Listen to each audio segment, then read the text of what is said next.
I talk a lot about words. I'm a speechwriter. They're the tools of my craft.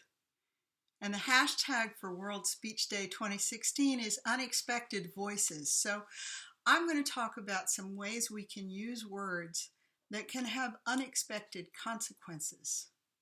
Because how we say things matters. And sometimes it matters even more than what we say. So I've been watching a new series on public broadcasting called Mercy Street.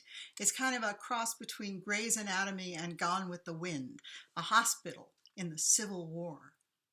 And in the very first episode, we see a wounded soldier. And he's pointing a gun to keep the doctor away from him because he's afraid if he lets the doctor treat him, he's going to wake up without an arm. And the soldier screams, "Swear you ain't gonna be tossing my arm out the window in an hour." And the doctor, he's a good man. He wants to reassure the soldier. So he says, "I have neither the desire nor the intention to amputate your arm." Well, that didn't do it. So the soldier keeps screaming. The doctor tries again. "God is my witness. I'll do everything in my power to keep you and your arm attached."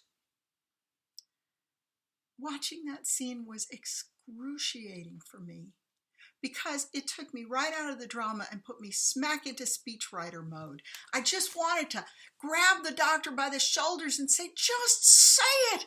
One clear sentence!" The doctor was just communicating in the only way he knew how. But instead of reassuring the soldier, his words agitated him further. He added emotional pain to the physical pain the soldier was already going through, just by using the words he'd always used.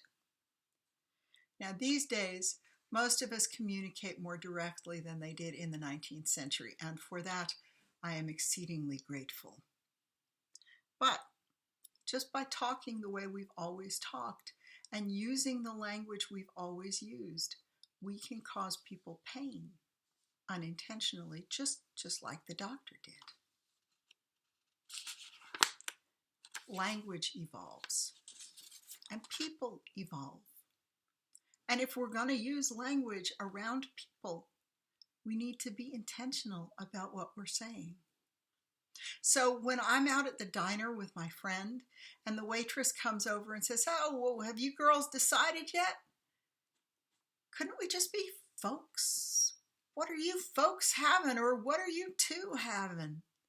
Why do we need to impose a gender on someone who just wants to order some pancakes? Because if one of those girls at the table does not identify as female, that waitress has just hurt someone. Unintentionally, absolutely, I understand that, but it still hurts. When Caitlyn Jenner revealed herself to the world, I was talking with a friend of mine, and my friend said, "Well, I'm still going to refer to her as the father of her children because that's the biological role she played. I mean, there's not another word for it." And I said, "Parent?"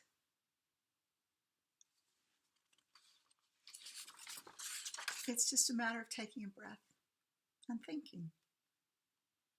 Now, most of us are not likely to meet Caitlyn Jenner, but there are transgender people everywhere. And I make a good chunk of my living writing for companies that employ thousands of people across the country, some of whom are transgender. So I am having to retrain myself and the language that I use. I write a lot about diversity and inclusion, and when I'm talking about the various facets of diversity, race, religion, instead of saying gender, I'm now saying gender identity, because that takes care of everybody. Women who identify as women, men who identify as men, and everybody in between. Do I do it automatically? No, I do not. But is it important to try? Absolutely. Look, There's nothing wrong with using the words we've always used, the language we're comfortable with. There's nothing wrong with it until we realize that it can hurt someone. And at that point, we have a choice to make, a choice between our personal comfort and compassion. It's a process, understanding that not everyone in the world fits into one of those two categories we were brought up with. We might not get the words right today, but our brains will catch up to it eventually, and so will our language. And one day, these will be the words we've always used, and this will be the language we're comfortable with. I hope this little speech went in an unexpected direction for you, and I hope I've given you something to think about, whatever your gender identity. Happy World Speech Day.